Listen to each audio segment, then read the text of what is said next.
If you want to pump your body and expand your mind, there's only one place to go.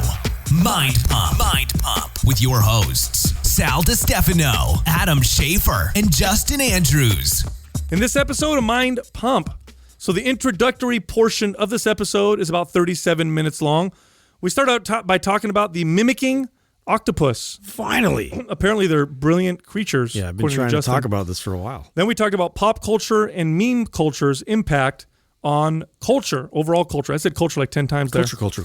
Then we talked about a little bit of the controversy around Elliot Hulse's posts on Instagram and my comments. Idiot right there? I almost Idiot. Freudian slip. Then we talked about some interesting fart facts.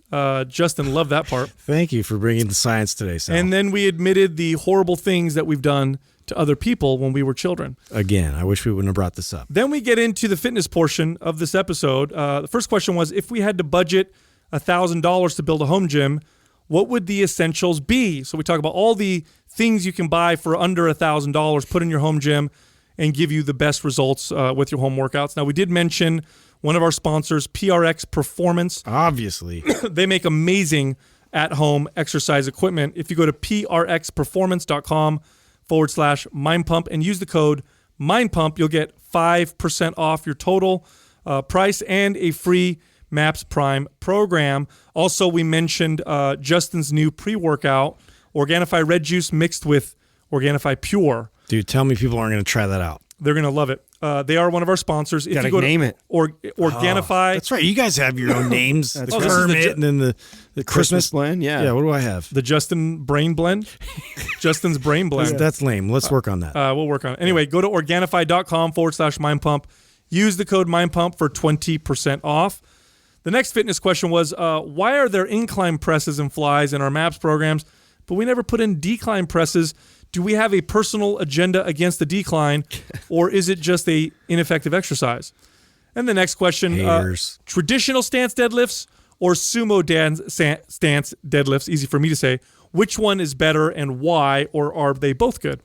And the final question, do you work on mobility during long rest periods in between sets? So instead of just sitting there and resting, should you do mobility work in between? We give you our advice about that in that part of the episode. And also I'd like to mention that MAPS Performance, our functional fitness program, the one that's designed for people who want to move and look like athletes, use those muscles, is 50% off. Just go to mapsfitnessproducts.com and use the code GREEN50, GREEN 50, no space, for that discount. We need to give Justin an opportunity. There's been something he's been trying to bring up for the last 15 episodes. My God. I want to play that prank, though, on him where you just, every time he goes to tell the story, we interrupt. Yeah. You mean regular? You mean prank like every episode? Yeah. Oh, real good prank. All right, Justin, the floor is yours. Yeah, no, what I wanted to bring up, I watched this, I am enamored by animals, and this is an animal that everybody talks about octopus being super intelligent, and they were getting into the mimicking octopus, and I was like enamored by this thing. Is this where it makes itself look like a rock or look like? Yes. So not only does it change the color of itself to mimic whatever environment it's around, but the texture of it. So it could actually, if it's around a rock, like it'll actually form all these like pits and just like the rock. But not only that, like it could mimic itself as like a one of these sea snakes, and so it looks just like a sea snake. So that way, when the predator's there, like they don't want to hang out around the sea snake. It also has like the ability to when you cut one of its arms off, I guess. So the thing about octopus, they're really intelligent because it's dispersed all over their body. Their brain. Oh, look. So their leg can actually distract a predator. If it gets like bitten off or whatever, it can distract them and like try and strangle them on its own. Well, look at that. Look what it's doing. Yeah. Yeah. No, I've seen this before. Well, it's like one of the coolest animals. I was like, holy shit. Well, first thing I want to know is, what is the plural name of, like, if there's more than one octopus, is it octopussies? Octopus. Is it octopi? Octopi? What is that? Pussy. Don't look to me for the grammar. I don't know. Because I almost want to say, I don't want to say octopussies because that sounds. It's a gang of octopi. Now, Justin, is this the same one? Have you seen? And I think it's on the latest Planet Earth. they also are smart enough to hunt with other fish. So there's an octopus, and I don't know if that's the same one, but it'll actually use fish as a decoy to fish out other animals that it's. Really? Oh, I've seen that. Yeah, no, I don't think it's the same one. So it'll go. So what it'll do is it'll wait for, because it knows like, okay, this type of fish or this species is hunting whatever it is that he hunts to, or is it a he, a she, either. It could be either one. There are male and female. They are male, female. Yeah, okay, they do mate. Yeah. So I don't think they have as many genders as humans do. I wanted to be. Make sure very binary. I wanted to be politically correct here. I didn't non-binary. Crucified for that, right? Yeah. So it'll hide out, like Justin's saying, where it like looks like a rock, and then it'll wait for the other fish to kind of like fish out the other fish, and then it'll be just waiting and just whack. So what's weird about this is they obviously, because you have your own perception and experience as a human, right? It's very unique, and all animals have their own experience. Think about the senses, like what that must be like for an octopus to be able to be on something and whatever sense they have, mimic it. Yeah. You know what I'm saying? And their body just morph into what they're on. Well, how weird is that? It's crazy to me just because, and I've heard that all the time. Like, why would they think that octopus are like more intelligent or like one of the more intelligent species out there? And it's just like there's those abilities where you're just, it trips me out because think if you had the type of neural connection like on your appendages as you do in your brain, like so that you're just like. Everything can problem solve like away from you. Well, here's the weird thing: it's not a conscious thing. You know what I'm saying? Like, is it just happening for the octopus? It's instinct. Or are they consciously aware? Probably not. Obviously, humans are the conscious creatures. Well, we do. I mean, have you ever caught yourself like mimicking the facial expressions of the person you're communicating with? Yeah. Or sometimes even lipping what they're saying. Sure. You see that with babies too. You smile, they smile. Yeah. So I think we have this that maybe we don't train it because we don't need it for survival, but it's like we have Well, that's similar. You know what's funny about that is when they do studies on men, when men are around men and women, when men are around women that they're attracted to, their voice lowers slightly and like down an octave. Yeah. But it's if you heard them, you wouldn't necessarily perceive it, but a computer can pick up the lowering of the voice that happens like, hey naturally. guys, and then some hot chick walk, hey there. Anyway, I was and with women, when they're around a man that they are attracted to, their voice slightly elevates, and it's all subconscious. Yep. So you know what's funny about this, right? Is what if like your girl? What if they now someone's gonna make it watch? What if there was an app you can have on your phone? Where your girl can just turn it on when you're talking to a chick, and then she'll be like, "You like her, don't you?" And you'll be like, "No, I don't." She'll be like, "You sure about that?" Like the app shows that your voice went down your slightly. tone. Yeah. Listen to your tone. I know Justin was. Were you a Seinfeld fan? Did you watch a little bit? So I told you guys. Did I tell you guys this that I'm taking Katrina all the way back through it? Like so. Oh, that's fun. That's kind of like how we settle down at night right now. Is we'll watch 1 or 2 episodes of Seinfeld. So last night's episode, and I forgot this. It's so old, right? There's an episode where Elaine's friend is hitting on Jerry, and Jerry's telling her like, "Hey, your friend, Nancy was, totally hitting on me." She's like, "What? No, she wasn't. She's married. She would never do that, right?" And he's like, "I swear she was. Ask her when you see her." So I'm gonna call her right now. So she gets on the phone and she calls, and her husband picks up, but her husband has a woman's voice. And so she just starts, "I heard you flirt with Jerry and this and that," talking, and it's the husband's voice. And that happens like multiple times in the episode. Oh, I don't remember where this guy one. has a total woman's voice, and it's hilarious. You just reminded me of that. That was last night we were watching that episode. She's dying. She loves it. She loves it. Can't believe that she's never been introduced to it. Great writing. Yeah. I'm doing the same, but like The Office. So Courtney and I have gone through like the entire Office. We're about caught up to like where they ended. Well, we started watching Sex Education on Netflix. Good, huh? It's hilarious. Really good, yeah. Really? It is so, it's like, it can't, it's definitely not what real life would be like because they do shit on there. They're like, yeah, this would never happen. But it's hilarious the way the writing is, and it's all around sex, obviously. And it's about these kids in the school. I've only watched 2 episodes. His mom's a sex therapist. Yes, yeah. And then he becomes kind of the sex therapist for the school, and that's how he gets popular and stuff. Great and so premise. Yes, it's really, really funny. So, someone was telling me that this is common because I've been bouncing around between Netflix and Amazon, and I don't really watch that much or that many series on Amazon. But someone was telling me that it's really common for Amazon to run a show for 2 or 3 seasons and then cut it.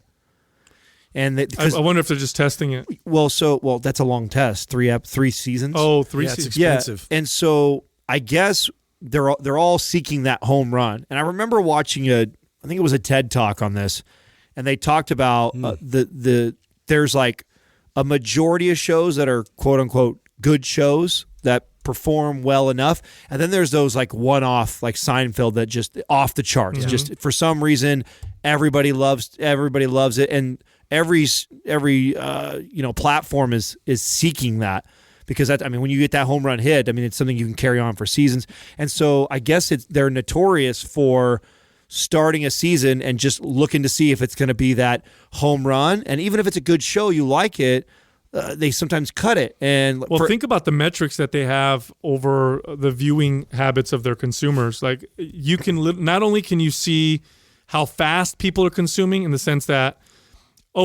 people are binge watching the show, or this is how much time they're spending on it in a row. Yeah. Those metrics are valuable. So if you see like that, because there's that binge watching quality that you're now able to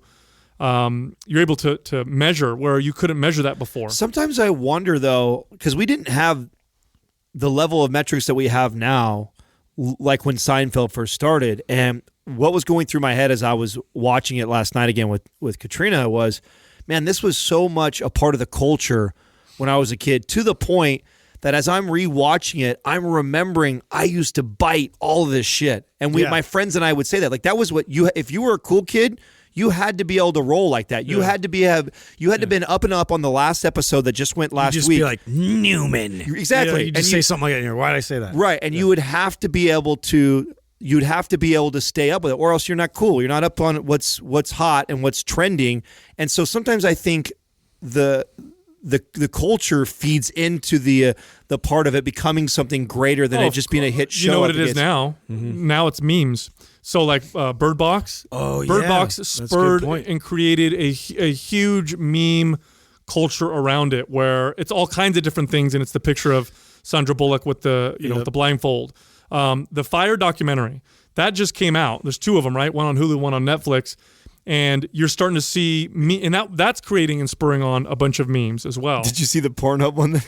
No. What? You didn't see it? No, what was it? Oh, dude, I can't believe you didn't see the Pornhub one I did. So this is what I love about our listeners, is they totally get us, and they send me stuff as soon as we talk about something. So it's a picture of Ja Rule and Billy, and it says millennials will say Fire Festival was their Vietnam. And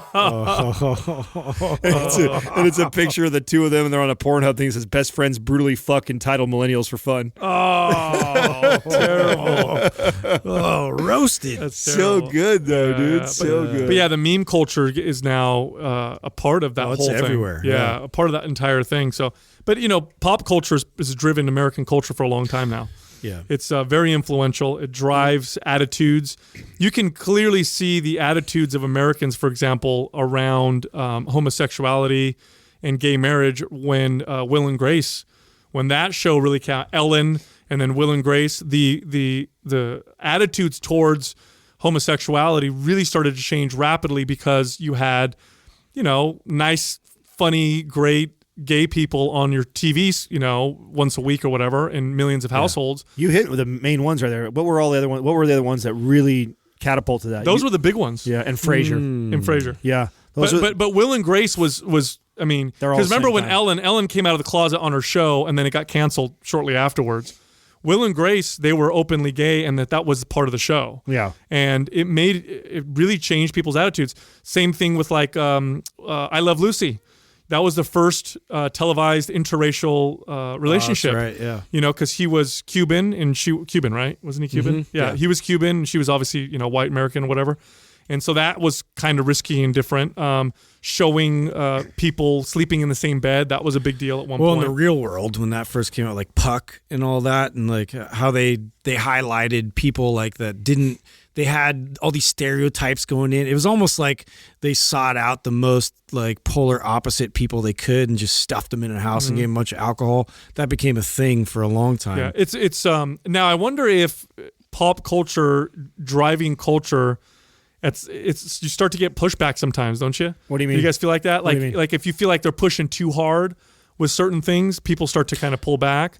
But I guess the viewership is what dictates that. Well, I don't know about that with speaking of pop culture. I think if they push too hard, you know what I mean? And it starts to like reek of agenda. Like, that's different. You get what I'm saying? To me, I don't categorize that as pop culture. You say something like that, and I think about like the post that Elliot Holst just did the other day, and you commented on it. Is right now we had Warren Farrell on here, right, with the boy crisis. Oh, right. And I think that that was a really good episode for a lot of people to listen to, regardless of what side of the fence that you're on. That and the way we present information isn't. We don't have an agenda. It's like, this is informative. Let's have a great discussion about it. We have opinions. Yeah, we have opinions, Sure. but not so strong to where we're not open to listening to either side of the opinions. And I don't think any of us take a very hard stance on that. And then you see some people, like what you see is going on with Elliot. And I've followed Elliot Holst for a really long time. And when we did the podcast with him afterwards, he kind of fell out of favor for me because he was one of the few people I really didn't care for that much. Just didn't come off very authentic. I felt like when he was on the show, he was presenting instead of being real with all of us. But we were early on in the show, and that was the first time meeting, so I'm not one to judge over that, but just kind of my gut instinct on him. And now recently what I see he's doing, he's drawing a line in the sand, and I think it's a really dangerous place to be. He's making a lot of hard stances, as of late. It's interesting to watch, because didn't he have one recently, like coming out with like a Trump hat and like all this type, like very like politically, like, okay, I'm just over here now. Yeah. Then there's nothing. Look, if you have your opinion and you support a political side, whatever, there's nothing wrong with that. The reason why I commented on his post, because he's been doing a lot of these. Be proud to be a man power, kind of stuff. And I get why he's doing that. There's a political climate right now that is blaming men and masculinity and maleness on pretty much everything. It's kind of becoming a thing. And so I get the pushback, but the problem is the way he was pushing back and the way a lot of people are pushing back is by utilizing the same tactics. Yeah. So, for example, if somebody on the other side, an extremist on the other side says, men are to blame for violence because, most violent crimes are committed by men, so men are just violent. That's very collectivizing. It completely disregards the individual. It's looking at them and putting them all in a group and giving them a group identity. You're playing the same game, then. You're playing the same game. If you're on the other side saying, no, men are great, we're awesome, be proud to be a man. First of all, when people are proud, I understand this. Like, I'm proud to be, I'll say I'm Italian. I'm proud to be Italian. I'm proud to be white. I'm proud to be black. I'm proud to be gay. First of all, if you're proud to be a biological male, that's kind of silly because you didn't do anything. You were born. So I don't understand. I made it. Yeah, it's weird that you're proud to be something that you did nothing to get. You were born that way. Now, if you want to be proud for things that you've done and for your character, well, that's completely different. Now, why do I have a problem with the whole proud of something that you've done nothing for? Because then that opens a door for people to blame you for shit you haven't done either. So if you're proud to be a man because men are so great, even though you've done nothing, then that also means that you can also be blamed for bad shit men have done, even though just because you're a man. Right. That's playing the same game, and that's the It's the same issue I had with the Gillette commercial. Yeah. It's like, okay, now you're going to categorize men as having all these bad behaviors. Like, get the fuck out of here. Yeah. I've never done any of that stuff, or none of my friends. I wouldn't associate myself with douchebags like that. Well, in the defense of Gillette and in the defense of Elliot Holst, when we live in this world of, algorithms and likes and traffic and comments that drive viewership and eyes, it's a pretty smart tactic and strategy to get attention initially. Right. But it's a very dangerous game that you're playing. You're adding gasoline to the fire. Yeah, you are, and you are drawing a line in the sand, and you better hope that you have enough people to cross over with you that you can sustain, because you're most certainly going to turn off a large portion of your audience. The other thing I really don't like, and I think the thing that bothers me the most, is that, and I never really noticed it until we got into this space and we've met a lot of these prolific fitness figures, and some of them, when they get to a point where they've reached millions of viewership, whether it be podcasting or YouTube or Instagram, a lot of them allow their egos to inflate. And sometimes I look at their movements as like this cult-like thing that they're creating. And because I think my parents drug me from church to church to church to denomination to denomination, and every year I was being told that this is the right way, this is the right way. I think I just have a disdain for that so much that when I meet somebody that calls themselves a leader and then I see the way they're leading their people, I just don't like it at all. When I hear someone say men are supposed to be like this and women are supposed to be like this, like I get where they're coming from, but at the same time, here's the reality. You are supposed to be whatever you want to be. It's your life. Now, we can look generally at things. We can look generally at things, and I can look generally at men and say, okay, generally speaking, here's an easy one. No one's going to debate this. Generally speaking, men are physically stronger than women. Okay, that's true.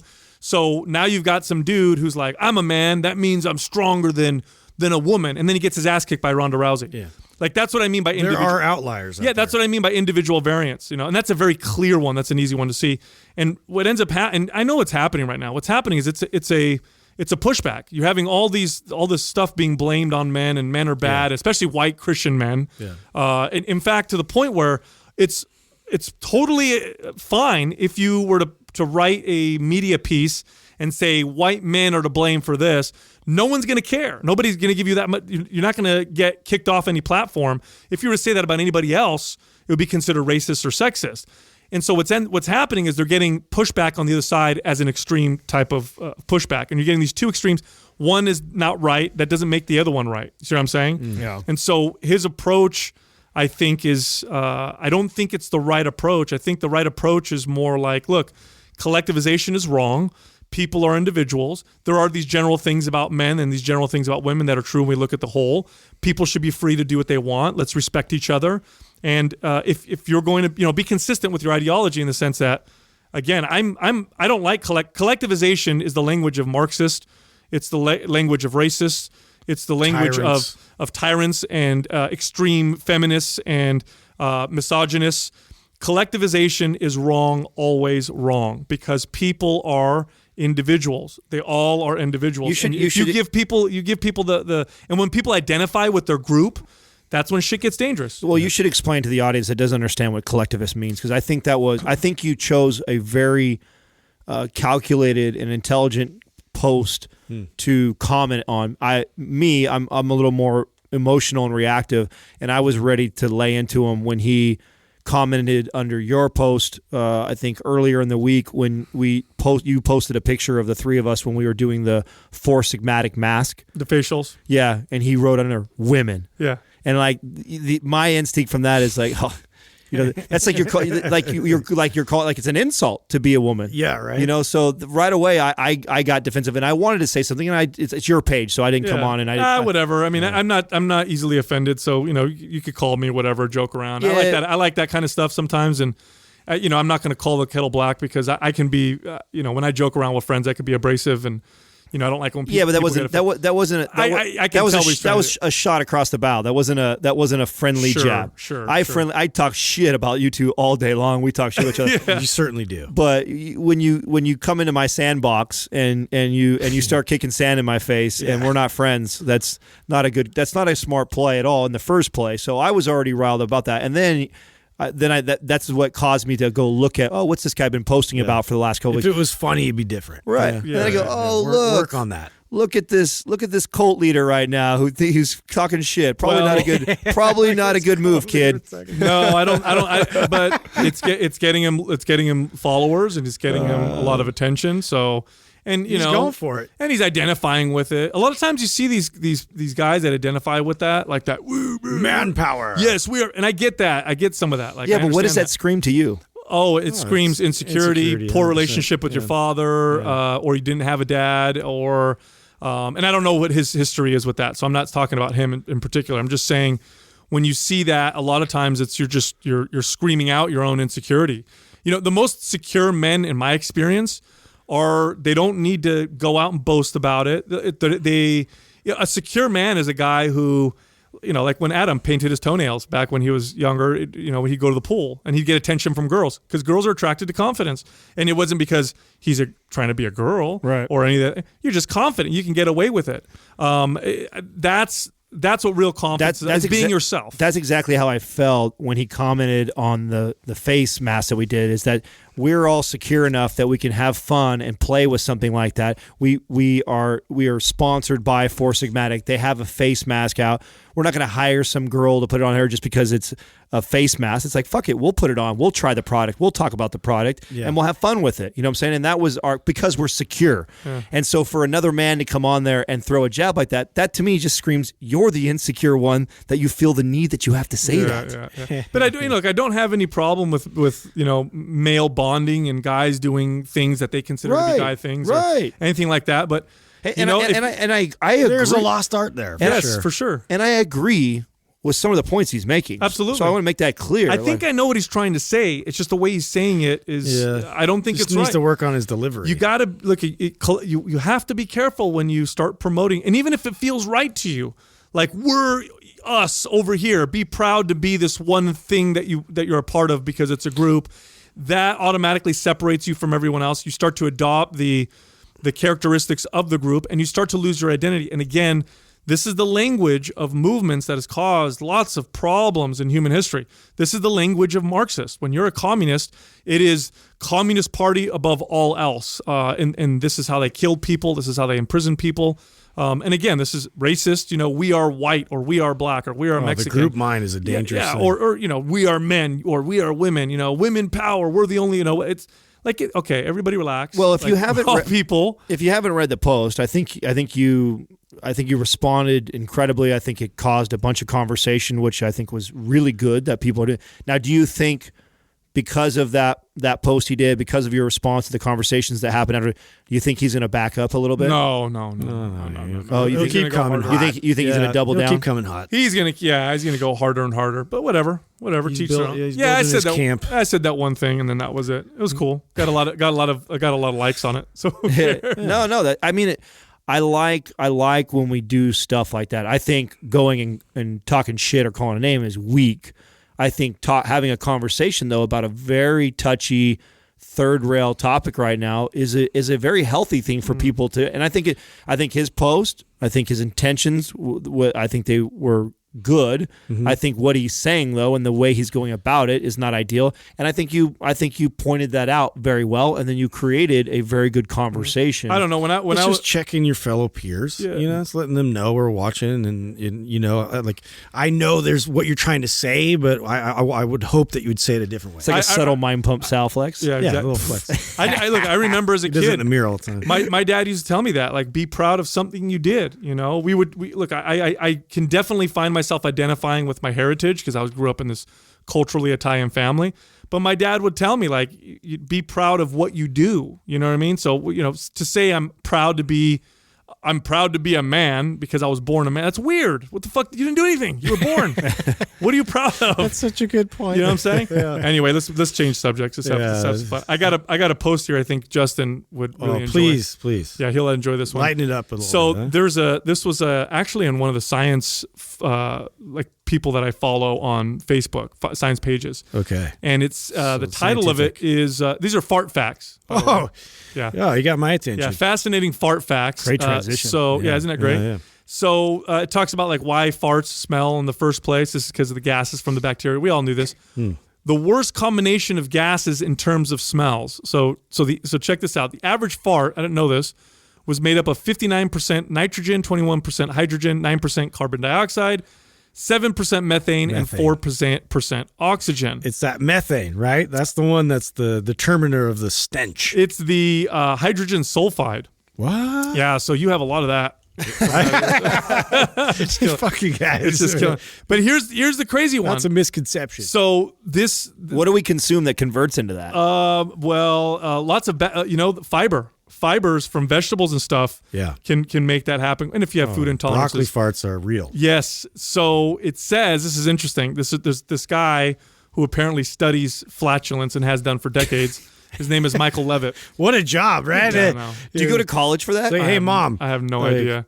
I'm just really into farts. Yeah, I don't remember that being an option to sign up for. Do you know what they do in these studies? What? So I've actually, where did I see this? It was a documentary I saw once. I thought it was hilarious. People will they're standing in their underwear or naked, and there's a researcher standing behind them up to their ass, and the person will fart, they'll smell, and then they'll mark down. That's like some of the research. Wow. No, it is How not. much you pay that guy? It is. I'm serious. You're a fart smelling technician. That will be part. There's other Or studies. do they have a too, cool name for it, like those wine connoisseur people? You know, You know, it'd be They're a great. super smeller. yeah. What would be great is Smelter. if you know, because I think they send you like a thing, right? Oh, would you like to be a part of this study that we're doing? $50. You're like, oh, that sounds great. I get paid $100. I Yeah, just no gotta go. problem. And then you find out what you have to do. Yeah, smell farts. Get some 300-pound guy I just don't know. blasting you There's in the face. some weirdos out there. There might be someone willing to pay. Shards. Well, there's a lot of volume in that one. Dude, write that down. There's weird people out there. I wouldn't be surprised if people pay to do No, that. there's a fetish. There's people that have fart fetishes. That want us. Adam just got on the porn train. No, yeah. Thanks for selling. There's me a out. lot of crazy stuff out there, you guys.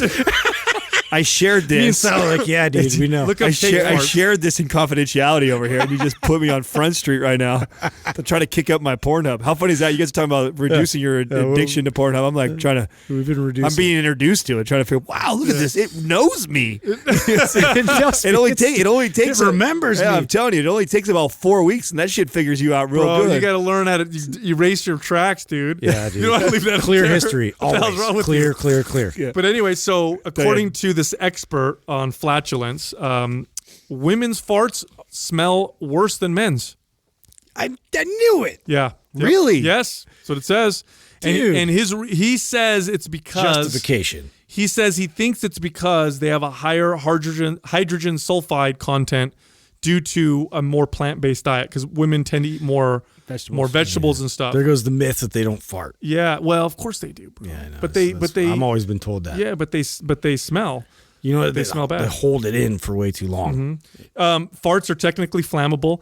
See, that's not a myth. How you can light a fart on fire? I've never seen it happen though.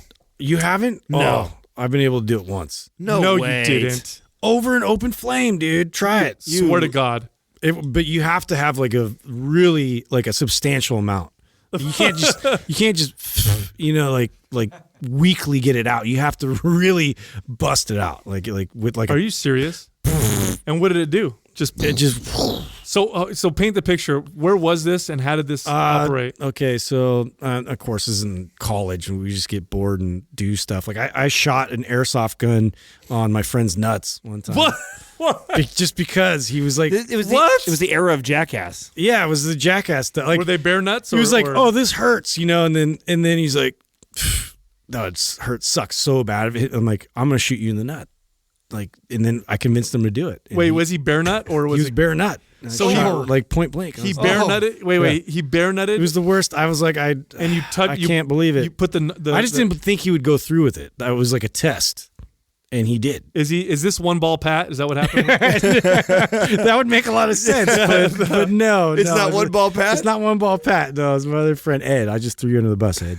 Wow. But yeah, He just wanted you to. yeah, no. So we did one. So you know those lighters, the long lighters, the ones that Barbecue ones? barbecue ones. Yeah. So then it was like the next thing was like, well, let's see if we can get an open flame to kind of shoot out. And so because I had shown him the trick with powdered cream. So you throw powdered cream over an open flame and it goes. I didn't know that either. Oh, dude, that This one has to be is- the most educational podcast I've done with you. That one burned my eyebrows off. So you throw the powdered cream.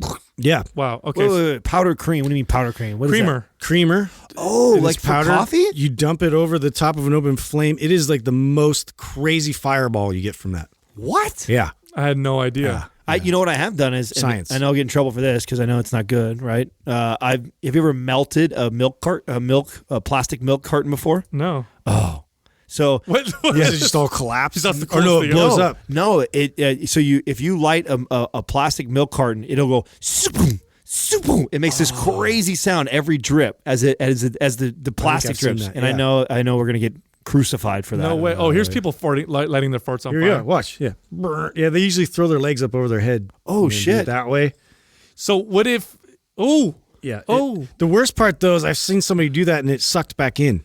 Well, I was just gonna say if it goes in, it'll burn your inside, rectal area. Okay, so you laid back. Yeah. You had You got to blast and then cut it off. And did you see the flame or did your friends? Because you were probably my in a weird friends did. position. I didn't see anything. Doug, show a milk jug, melt a milk jug. I say that 3 times fast. About the milk jug. Melt the milk jug. Yo. Melt the milk jug. Exactly. That's tough. You guys are dangerous kids, man. Oh, we did all kinds of crazy stuff. We did the Alka-Seltzer thing with the soda. You know what's funny is we talk so much shit about the generation coming up now and like, oh, they're getting stuck on their computers. Yeah, and we stuff. just didn't have record of it. Yeah. We're over here lighting our ass cheeks on fire. There's no YouTube. Thank melting God. plastic in the atmosphere. I used to blow up you could make a case that we were doing just as stupid shit, maybe more. Where did you get the cherry bombs from? Chinatown. Really? Yeah. And you just blow up the anthill? Would it spray ants everywhere? So yeah, and so I and this is even worse because I'm surprised I didn't start any forest fire. But like I would take a little like gasoline trail and then light it and just go boom, and then they would just fly everywhere, like all over me, just on fire.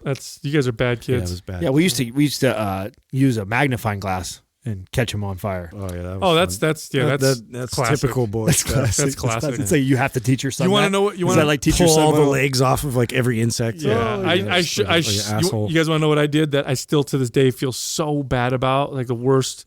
I'm such a bad brother. It still hurts my heart to even say it. My sister, when she was real young, she loved all animals and creatures. She was like, what's that cartoon, Cinderella, with the animals singing next to her? My sister. And Cinderella. That was Snow White. Snow White. There you go. Yeah. So I know my Disney. He knows the princesses very well. Yes, I do. So my sister, she was little, and she would go out and collect insects. And so for some reason, she got like 10 snails, put them in a shoebox, and they were her babies. Oh God! Throw salt all over. These are my babies. I have a bunch of babies. Look at my babies. I'm like, you're so stupid. Who cares? Because I'm a little older than her, right? And I'm being a dick at this point. So mean. These are my babies, and so she'd walk around with her little thing or whatever, and feed them leaves and stuff. And then she went inside, and I don't remember what she did. She did something to make me irritated. So I'm like, oh, I'm gonna pour salt on them. Oh God! And don't ask me how I knew that, dude. I killed her snail babies, and she cried for I don't know a few hours, and I felt till this day telling it, my heart right now is just breaking in half. What a terrible human! So evil. Yeah, who does that? Who kills someone's my pet babies. snail? It was a child. She was a child. little boy. What are you, 9 or 7? I was like 16. No, I'm just kidding. You're like I was 27. All right. No, you're really an asshole. I was probably like 8, and she was 4. Yeah. Mean. Do you guys ever do anything like that when you're kids to this day that you talk about it and you feel terrible? Oh no, I threw acorns at a girl. That was terrible. Jesus, guy. I know. I apologize. I did some mean shit to Cassie. I feel bad, but it's what though. I see what a tough, hard ass she is today, and I feel like I contributed to that. Yeah, it was all part of the training. Yeah, it was all part of the training. So I feel like my sister. Kids are brutal. My sister's like a rock now. You know what I'm saying? She don't let little shit bother her whatsoever, and so I think that a lot of that was all the shit that I did to her. The second worst proving grounds. The second worst thing that I did was to my brother, where my parents were gone and I was watching them, and my brother would let me do whatever I want to him. It was fun. I'd practice wrestling moves on him, and he would laugh. And so we had watched Home Alone, and the kid where he hit, he puts his hands on his face and he screams or whatever. What's his name? Macaulay Culkin. Yeah. And so I said, after yeah. shave. So I'm like, oh, it's gonna be funny. I said, here, put your hands on your face, and I duct taped his hands to his head. So I wrapped it all around so his hands were stuck to his face, and then he was running around chasing me, and he couldn't take them off. But we used see how funny it is though? Yeah. Is that funny? Yeah. But I used actual gray duct tape, like the strong stuff. That shit ain't coming out of his hair. So I had to give him a haircut. I had to cut his hair. So I think what happens as a young boy, you see something on TV or you hear about something at school. And it's not so much like a sexist thing, like a boy picking on a little girl. It's just she just happens to be my younger sibling. If she was a boy, she would have been picked on the same. It was just that's all it is. I learned something at school, or I learned something watching a movie like Home Alone, and I'm like, fuck, who do I have to do this on? Dude, right. My sister, you know what I'm saying? So she automatically just gets the torture. I remember one that I feel really guilty about because it's like physically mean, like the acorn thing, right? Like that's just physically mean. It's not even that. That's funny what you said. That's kind of funny. You duct tape his hands, his head. Like you probably wouldn't have thought. Well, I have another one, but right. I took a quarter. We lived up in the country, and we had one of those wood burning stoves, the black iron ones, and we didn't we didn't have a heater, and so you just ran that thing all day long, so it was just hotter than shit. I know exactly what you did. And so I got into my sister's change jar, that she was saving, and I stole one of her quarters. And then I put it on there. Got it hot as fuck. Got it hot as fuck. And then I swiped it off the stove, and then told her I took some of your quarters. And then she comes running in to come get her, and then she picks it up. Oh. And it was like a delayed reaction. And she had the bald eagle in her fucking hand afterwards, and so that was like really bad. I feel bad just saying it right now. Yeah, that's awful. And I don't know where I saw that. I don't know what drove me to do that. And my sister and I were very close, so it wasn't like I hate her, I want to hurt her. It doesn't process. You think it's gonna be funny. Exactly. Yeah. In my head I'm like, it's gonna burn her, she's gonna scream, she's gonna freak out, everything's gonna be okay. Not it's like gonna really hurt her and she's gonna be running her Neosporin on it later on, fucking crying to my mom. Yeah. Didn't know it was gonna go that far. Yeah, I have one too. I actually told this on a podcast, like one of our very first podcasts, I think a long time ago, about my next door neighbor who was younger. And I actually had an accomplice with this. My best friend at the time was this girl who was the same age as me. And we were just playing or whatever. And so anytime like the neighbor kid would always try and play with us and everything. And we were just total dicks to everybody. And so he was like trying to play with us. What are you guys doing? And I had like some brownies and we're eating brownies. Can I get some brownies from you? I'm like, oh yeah, no problem. And then I'm like laughing and like joking with my friend, like, oh yeah, let's do this. I put dog shit in between the brownie and then gave it back to him. He's like all happy, like, yeah. Oh my God. He took a bite and literally like spit it out and ran home crying. And we're like, ah. Fucking ate dog shit. Are you kidding me? That's so fucked I should be up. like, I should have done a little bit of time for that or something. Like that's messed up. You know what though? We're still laughing about it right now. I feel bad. Sorry, Barrett. Like, oh man, what a dick. God, you got intestinal worms afterwards. Yeah, I was hospitalized. I was like, no wonder like my neighbors hated me. Oh, we're mean, man. Bad humans. This Quaz brought to you by Organifi. For those days you fall short on getting your organic veggies or whole food nutrition, Organifi fills the gap with laboratory-tested certified organic superfoods to help give your health and performance the added edge. Try Organifi totally risk-free for 60 days by going to Organifi.com. That's ORGANIFI.com. And use the coupon code MINDPUMP for 20% off at checkout. Our first question is from Barbells and Boxing Gloves. If you had a budget of $1,000 to build a home gym, what would your essentials be? Oh, that's cool. Great question. Yeah. God, the value of a home gym, I'm really, really appreciating now, much more now that I have one in my garage. Yeah. Just the accessibility of it. You can work out. Because you got to think about this, Think about the time it takes people to drive to the gym and then drive home, change when they're at the gym, and then, of course, dealing with the crowds that are at gyms. That's actually a pretty big – I didn't realize how big of a deterrent that was, but when you talk to people, it's a pretty large deterrent. It's a pretty big deterrent to people working out, especially the crowds and all that stuff. So convenience, cost, and cleanliness are the 3 C's, the 3 most common things that make someone decide if they're going to go to a gym or not. Absolutely. And so – here in my home gym, childcare, and this is my home gym. The so 4C. Yeah, that's the one. There you go. This is what I have in my gym. I have a rack so that I could do squats, and because a good rack will allow you to bench off of it, squat off of it, overhead press off of it. Any kind of a barbell movement where you need to have the barbell racked, a good rack will allow you to do. Plus, a good rack will have safeties on it. Because if you work out alone, you want to have the safeties so that you can, if you train at a very high intensity, you don't have fear that you'll get stuck under the bar, which, that's a kind of a real fear that some people have.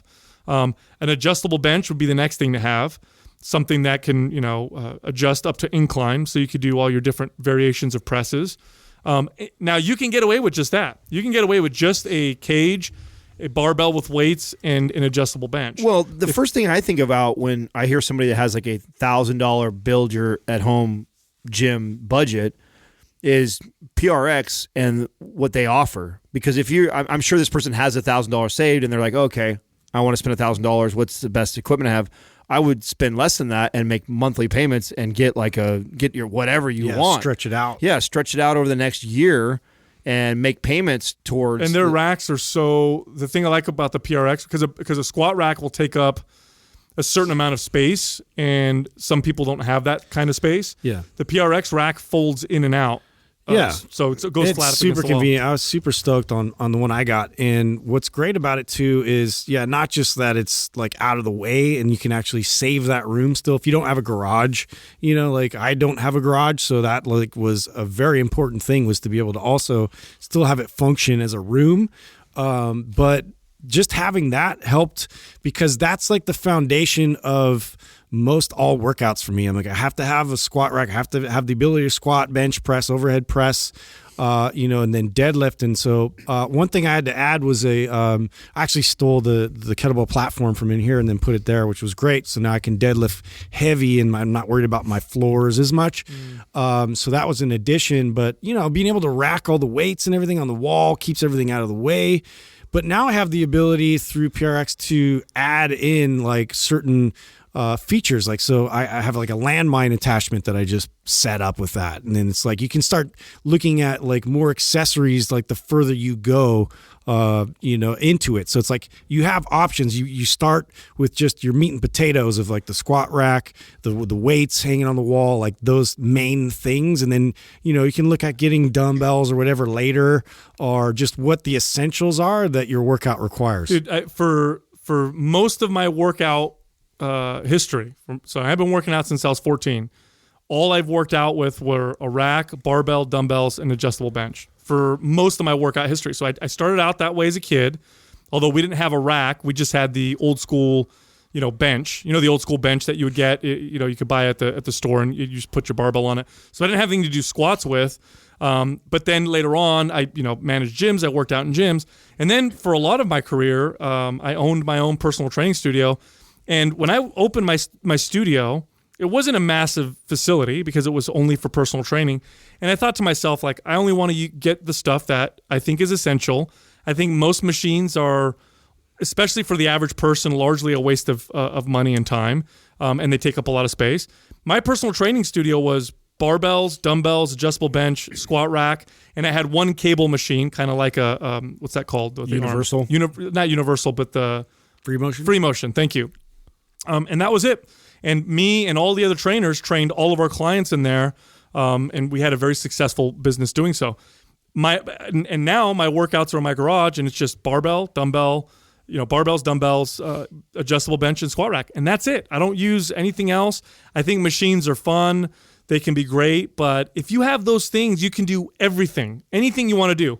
If you want to do calves, just get yourself a block, which you can build yourself with 2x4s. You can hit every body part from hamstrings, quads, glutes, back, chest, shoulders, biceps, triceps. I mean, you name it. You have a lot of variety that you could do with those types of with that type of equipment. Now, Justin, when you bought PRX, did you make payments on it or did you pay outright? I did. Yeah. So I wanted to go through that process to kind of see what that looked like. And so, I did a payment process. So I'll spend it was like under $50 a month, something like that. And it was basically. So are there options? There's different tiers. Okay. So there's options and terms. And then how long is the term? Is it a year, 2 years, 3 years? So it depends on how much you put up front. And then, you can set up. So for me, I just set up a year's worth. So okay. Now, you have options on there. Do you have like curl bar and stuff like that too? Yeah, I've been adding I added a curl bar recently. Obviously I have some kettlebells. I didn't get the one that has the pull-up bar because that one actually is a lot taller. So I made a mention of that, before when we talked about it. It's a lot higher and my ceiling's a bit lower.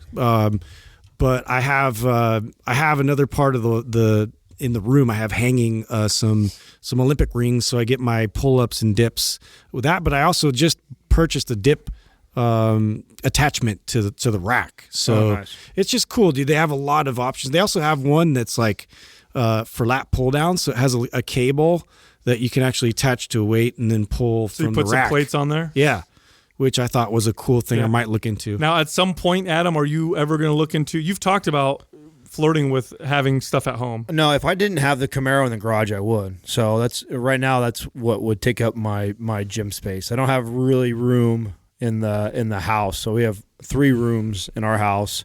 One of them is a guest room, one of them is a sneaker room, and then one of them is our master bedroom. So I really don't have room. You don't want to do anything with the sneaker room?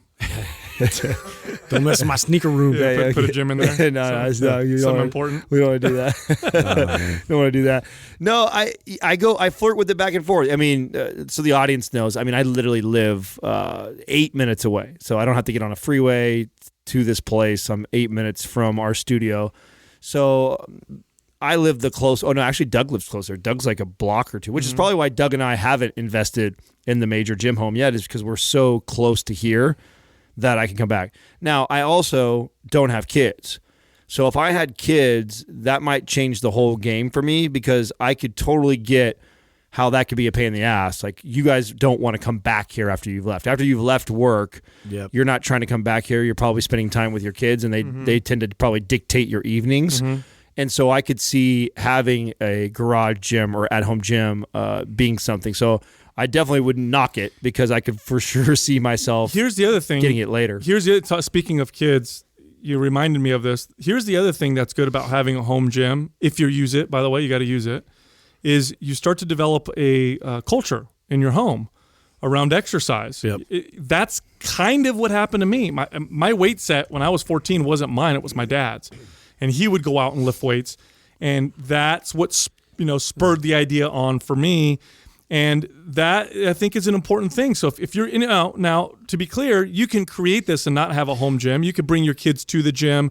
We'll have them, watch you exercise otherwise and be active. Much more difficult, But though. it is. I have my gym, and when I'm working out there, the kids know I'm out there. I leave the door open. They see me doing it. They don't even have to be in there. Yeah. But it's part of their growing up. You see what I'm saying? Like, what you grow It up makes with. an impact on them for sure. It does. And whatever you grow up with as a kid is what you kind of get used to.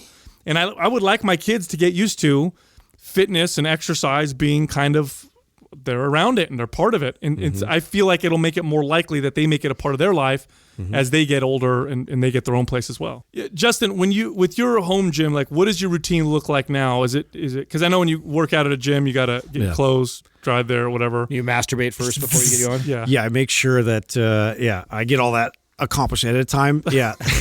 And then I leave the door open. I'll just usually, what's so convenient is I can go in there whenever I want, like I feel inspired or go to do it. But I've actually been lifting quite a bit heavier as of late, because now I have a platform down there.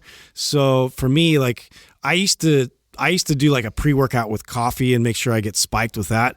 I had a conversation recently, because I had mentioned before with Organifi that I had one of my friends kind of trying the red juice as a pre-workout. And then actually from somebody DMing me, they were like, "Oh, but have you tried that with a combination of Pure?" And so they do this like ratio of the red juice and a little bit of Pure, and he was like, "Dude, this has been killer, especially for my heavy lifting days." So I just started trying it, and I had a really awesome deadlifting session. So, because what I'll do with the Pure is I'll take the Pure, and then because I have the garage gym, right? So I'll drink Pure, and then I'll walk in there, do my mobility work, wait for it to kick in, then do my workout. Yeah, well, I usually do clean things around the house, and I'm busy, and then I just go get it. Are you mixing the Pure with the red juice, or are you drinking it and then drinking the other one? Mixing them. Oh, you are? Together. Oh, what's does it taste all right? I haven't done that. I can't say that it's not like my favorite taste, but it's not like I'm doing this for performance. I just want to try it out. Yeah, no, I get it. The Pure is not like... It's kind of conflicting tastes a little bit. Yeah, it's a little, but it's not that far-fetched. Pure is not out of all the products, out of all the juices, got a mild flavor. Very mild flavor. That's what I was searching for. Thank you. Like, it's not pungent. It doesn't have a very strong flavor to it. So I could see it mixing. That's an interesting combo. Yeah, I thought it was interesting because, getting that sort of energy surge, but also like the clarity aspect of it with the nootropic. I thought that might be interesting going into the workout. And then it definitely had some benefit to it. Next question is from Dre44. Why are there incline presses and flies in MAPS programs but never decline? That's true. No, it's a very. I don't think we've ever programmed a decline press, have we? Well, it's probably because how we I don't know. Let's talk about this. Interesting. I'm not a big fan of the decline. Yeah, none of us are. Yeah. Otherwise, we would have had them. In Right. Yeah, obviously. I don't remember if we had a major conversation. I don't even think. I think how funny is this? I think that there's certain things that we all probably feel about exercise that doesn't even need to be said. Like for example, there's no hip adductors and abductors in any of our exercises for the machine ones, right? Like no machine based. Yeah, we wouldn't program in that. If any of us, if we were trying to work any of those muscles, we would find a way to incorporate it in some sort of more of a functional movement that we all agree. And I think that the decline bench is kind of like that. Like if I'm going to do something like that, I'm probably going to do dips instead. Superior. Yeah. Right. I much rather have someone do dips than a decline. A decline press, the old school reason of using a decline press was to hit the lower pecs. Now, from a bodybuilding standpoint, it's very rare that you need to hit the lower pecs. That's number one. So from an aesthetic standpoint, right? So if you look at how your chest develops when you do regular old bench press, your lower chest usually develops pretty damn well with the bench press. In fact, if you just do a bench press, you may run the risk of developing, and this is again from aesthetics, and if you're building lots of muscle, so don't freak out. But for people who are building lots of muscle and you only do bench press, you may develop that kind of lower, droopy looking pec look. And inclines become much more. A good look. It becomes much more aesthetic, right? You do the inclines, you'll give that nice full upper chest, look. And so decline presses, why would you throw more at the lower pecs when the bench press, arguably does a great job of that? Now, from a functional standpoint, it's just that downward pressing motion. In our opinion, the dip is going to be superior to that. The setup for a decline, the way it works on the body, I've never really gotten great benefits from it. It's a short range of motion. You don't get that much more carryover from what the flat bench is already doing for you. You're at greater risk because of the angle. A lot of people push with their shoulders and could lead to injury. It's funky. It doesn't feel like natural. It's an overrated move that most people like to do because they can do more weight. Yeah, and total eagle lift. Yeah, that's what it is. Yeah, and almost every person that I've ever trained, when I'm programming any chest stuff, that somebody who's wanting to sculpt and develop a chest, right? Because the only reason why you would even consider doing a decline is if you're somebody who is looking to sculpt your chest, right? I almost see it, and I know even I would value this even higher, but as if I'm just doing squats and then I'm doing leg press instead of squats, but I actually would value leg press over decline press even more. Oh, I see what you're saying. You're comparing it to if I'm going to compare the value of a squat versus a leg press. I wouldn't even give it that much credit because we've programmed the leg press. I see a lot of value. I see a lot of value in the leg press, but I think somebody needs to do more incline work than anything else. Like when I help somebody like that's trying to build their chest, most people neglect the incline. Now, there's always exceptions to the rule. So maybe if you're listening and you're somebody who's like, I've been hitting incline consistently for a long time, but 90%, maybe more of the people that I've trained, they don't have as developed of an upper chest. And the reason, is the opposite reason why everybody likes to do decline is because incline's fucking hard and you're weaker normally. So, typical guys, when we lift, if it's a lift that we're not very good at, instead of doing it more like we should, we tend to avoid it and we gravitate towards the things that we're stronger or better at. So we tend to already naturally go flat and decline or want to do decline because we feel stronger. But most people should spend more time trying to build their upper chest and doing incline and try and catch your incline strength up to your flat bench, and that will serve you far more when it comes to developing a chest. I see more value in a decline fly than I do in a decline press with a barbell. Decline press with barbell is such a short range of motion. Decline fly, you can get a really good wide range of motion, get a good stretch across the chest. But even then, I'd rather do a cable crossover. I'd rather do a cable fly. It's the same from up to down motion that you're getting, from a decline, but it also feels better. You're also, so if you set up properly on a bench press, on a flat bench press, you actually create a decline angle already. When you retract the scapula, shoulder, chest high. When you pull the shoulder blades back, you tuck them in your back pockets, right? And you lift the chest up, you create a natural decline angle already on the flat bench. You're just increasing that more, or you're putting that person on a decline flat bench that's allowing them to flatten their back, and then they end up pushing some with their shoulder. So yeah, I'm not a fan of the movement. I don't see a lot of benefit. Even talking to the bodybuilder bikini community that is using it to sculpt, every bikini, every men's physique, every bodybuilder I ever trained, never did I have to program flat or decline bench. It was always having to give them more incline work. And then if I was going to do anything that targeted the lower chest, dips for sure. Yeah. And dips just have so much. It's a greater range of motion. Yeah, it's a much more functional movement. It's I think it's safer because of the way you're angled. I think it's just a better, superior movement. And if you're going to do a decline press, dumbbells, the barbell is so limited with that. It's such a short range of motion. Grab a pair of dumbbells. Now you can come down, get a greater range of motion. And here's the other thing I hate about decline pressing. The way it makes my head feel. I don't know about you guys, but laying upside down, the pressure in my head is on pressure. It just doesn't feel like good. You're gonna pop. And I think that there's a lot of exercises that didn't make it into MAPS programs. Yeah. And it doesn't mean that any of us think it's bad or it's wrong. There's just a hierarchy. Right, exactly. There's a hierarchy of movements, and if we were to put decline bench in any of the MAPS programs, that means we'd have to take something else out of there. And all the exercises that we put in all the programs, we agree. And we spent days on days debating whether this was the movement. Like, is there a better movement that could go right here? We didn't just throw a bunch of random exercises in. It was like we put them in, and then we would debate over each one. Like, is this where we're placing this exercise? Is this the most ideal thing that you would do with a majority of your clients right here? And so it just didn't make the cut. It's just like the Smith machine didn't. Doesn't mean that none of us have never used either one of those things. They get used. I've used them before plenty of times. It's just like Justin said in the hierarchy. It just didn't make it. It didn't make the cut as a great movement. Next up is from Rob Flem. Traditional deadlift stance or sumo? This is a great both. Yeah. This is a great question because how I would have answered this years ago is different than how I answer it before today. I bet you would say do what's comfortable for you. Well, I would have said they're interchangeable. Oh, it doesn't matter. They're both deadlifts. Just pick your favorite or how one. your leverage, provides best. And the reason why I would have said that is because, and this is powerlifting's fault. Powerlifting, not that they tried to do this, but in powerlifting competition, you can pick either a traditional stance or sumo stance for your deadlift. So whichever one you can lift more weight at, that's your stance. And it doesn't matter which one you pick. We're all competing against each other, and that's a deadlift. And so I would have said, it doesn't matter. Pick one, do the one you're good at. They're both deadlifts. Now I understand that they're totally different exercises. Yeah. They're totally different. They're not the same. In fact, just because they're both called a deadlift doesn't mean that they're both the same. There's some similarities. There's a lot of posterior chain, the bars in front of your body.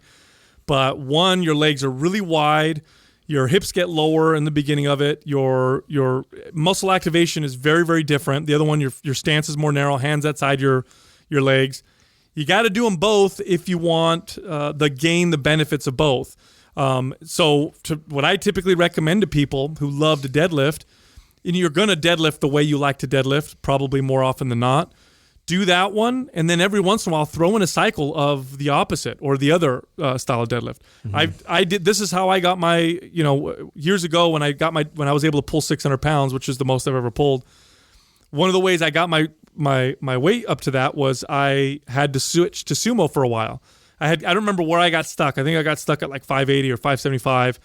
And so I went sumo for a long time. And when I went sumo, I wasn't as strong because it wasn't something I had practiced. So I had to get good at sumo. And because I got good at sumo and then went back to the traditional, I strengthened my body a little bit different. I had some carryover and I was able to pull more weight. And that speaks to how they're so similar yet very different, right? So I think no matter what you're going to deadlift, whether it be conventional or sumo, intermittently putting that in there, you're going to get some carryover for it, especially if you stick with it and you allow yourself to progress. Like, I think the first time that I think when I was up at peaking at conventional deadlifting and I was getting up in the mid 500s and I started to go over to sumo, I mean, I had to go significantly. Yeah, I think 400 it was, pounds. Oh, way less than that. I think it was like 200 and something, 300 pounds because just felt awkward. And instead of realizing, oh, wow, I can't even lift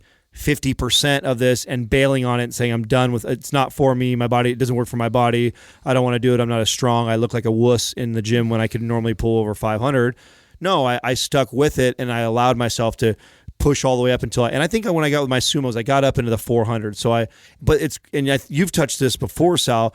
When you do an exercise and you realize you suck at it and it's really challenging, especially when you've been lifting for many years like all of us have, instead of running away from those things, those are the best movements to chase after and to do more of. You'll get those newbie gains. Exactly. Again. You get those newbie gains. It's all new again. It's like my body's not used to this. This is foreign.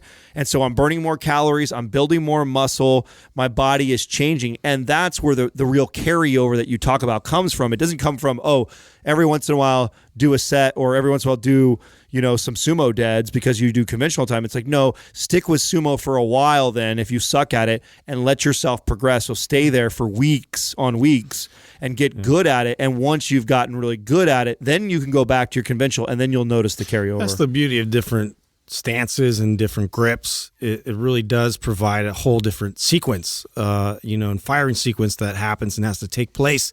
This is a whole nother skill you got to acquire. And once you actually can establish a new skill, especially when it's like that closely related to the other exercise, it's definitely going to carry over. And so that way, you'll see that benefiting the whole. Once you start to turn your feet in different angles and directions, you're going to be able to generate force from each one of those different angles. All of that is going to contribute to the whole. Yeah. It reminds me of when I really started to front squat more. So I feel the same way about front squatting and back squatting. I hate the front squat. Why? Because I can't do but 50% of the weight that I can do on a back squat. And I remember and this was when we were doing Mind Pump together. I mean, I rarely ever front squatted. And I was like, you know what? I really want to see how much I can push this front squat. And I remember when I started to get my front squat over 300 pounds, that's when I started hitting PRs on my back squat. Mm-hmm. But it's hard. It's the mental game of you suck at it, therefore you should. Not because, just because you suck at it doesn't mean you should stay away from it. Oh, this move isn't for me. It's like, no, that's great. Especially if you're an experienced lifter and you've been lifting for a long time, you're seeking those things. It's hard to find a movement that I can't do comparable to another that's similar. If I'm really, really weak, there's lots of opportunity for growth and change. Yeah, I actually learned how to deadlift sumo style. That was the first way I deadlifted. Oh, really? Yeah, I learned from power lifters, and that's just the way they taught me, and so that's the way I pulled. And as a kid, I would pull every once in a while, and I never really programmed it into my workout, but I was naturally strong at them, so every once in a while I'd do them because I could lift a lot of weight. And I'd get I think I was able to pull almost 400 pounds in high school, then right out of high school around 400 pounds. And then I switched to traditional, and traditional just suits my body better. And then my deadlift pounds went up. But, I remember that I had learned sumo, so I'd always throw them in every once in a while. And then the other deadlift that we're not touching on is a trap bar deadlift. Yeah. Which a trap bar deadlift is much easier to learn. And arguably more functional than either deadlift because it doesn't require so much technique and you can distribute mobility. a lot of that, throughout the anterior and posterior. I would say it's more of an athlete deadlift. If I was training an athlete, I'd probably get him better at a trap bar deadlift than anything else. Well, that's absolutely a no-brainer. Just even the setup alone, basketball player, football player, any athlete I can think of, your stance when you explode out of a hole or you jump up looks like a trap bar deadlift. It does not look like a conventional. There's no sport that you'll play where you get in a sumo stance and have to come out of a hole like that. It's just, it doesn't emulate anything that you would normally do, where a trap bar deadlift is very similar to where your hands would be by your side right before you go up for a rebound or dunking a ball. Right. Next question is from Brianne Wyatt, 43. Do you work on mobility during long rest periods between sets? If so, how do you program it? That's a great way to. First of all, when I train clients, this is what we did between sets many times. While I was training a client, if I'm working on correcting some kind of a recruitment pattern issue, if I see them moving a particular way, we would do the exercise set, and then in between, we would do mobility work to make their body move better for the next set. So they were resting, and it wasn't intense. This is the important thing about mobility work. Mobility work should not be a workout. Now, that doesn't mean you're not moving and you're not burning calories and sometimes sweating. It just means you don't want to approach mobility work like you're training your body, because the second you start to fatigue, form breaks down and you lose the benefit of the mobility work. And that's really that's really how it all breaks down. Your form is good. When you have an issue with form, it doesn't happen when you're not tired. It usually breaks down when you start to get tired and fatigue. That's when you revert back to your old stuff. So in between sets, you don't want to work out. You're trying to rest. Light mobility work to encourage better recruitment patterns. That's an important point to bring up, though, because this used to irritate the shit out of me. And because of the way people were applying it, where it was intense and they were trying to make it more of, I need to be busy and like a plyometric thing. Yeah, like keep doing something, or I'm going to add rubber bands in between while I'm resting. Like, you're not resting, bro. You know, so in terms of it acting as a restorative mechanism, or it's something that, like, literally I'm trying to condition and teach, certain joints to promote better movement going back into the lift. Like, I'm all for that. Well, that's how you program it. It should complement the exercise you're doing. For example, not take away from. I do this all the time. So this is how I squat right now. I did a lot of work on my ankle mobility and my hip mobility to get to the point where I can ass to grass squat now. And I am now, it's awesome. It's been a year and a half, almost 2 years of religious work on the mobility and spending countless hours of working towards this. And now it's a beautiful thing. Now I can just get down and pretty much do a quick little warm up, and I feel very comfortable in that ass to grass position. Where I'm not now, so I've now kind of moved my way up my body, I'm now really working on my thoracic mobility. So the ability for me to take my shoulders and pull my shoulders back. So when I go into a deep squat, I still have a hard time. You can see my wrist. I have a broken wrist. I have a broken wrist because I don't have the thoracic mobility to pull my shoulder blades all the way back and keep my chest high when I'm deep. Now, when you say broken wrist, you mean your wrist is bending back? Yes. There. Yeah. So, so the term. And anybody who has a really good eye for mechanics will see that and know that. They'll look at the wrist, and I know that that person lacks the shoulder mobility to hold the bar correctly in that. So we're getting very critical and picking my squat apart, but it's a fact. That's where I'm at right now. I don't have a perfect squat. It's much better than what it was a year and a half ago. This is an area that I'm trying to address. How I address that, aside from all the other priming and mobility work that I'm trying to do, when I squat, I go over and I do our zone 1 test on the wall between every set.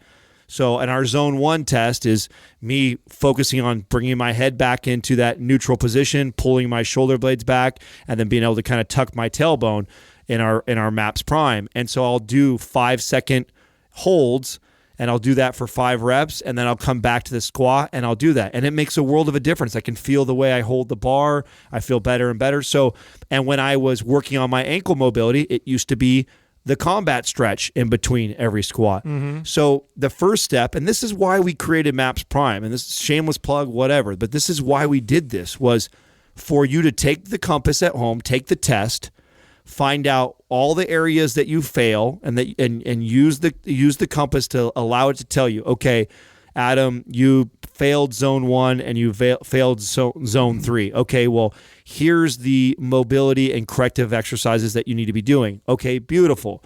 Now I have that in my tool belt, and now I know what exercises, when I go to do something, where there's going to be a breakdown. Okay, if zone 1 in MAPS Prime is the upper cross, the rounding of the shoulders forward and the forward head, that's what I'm talking about.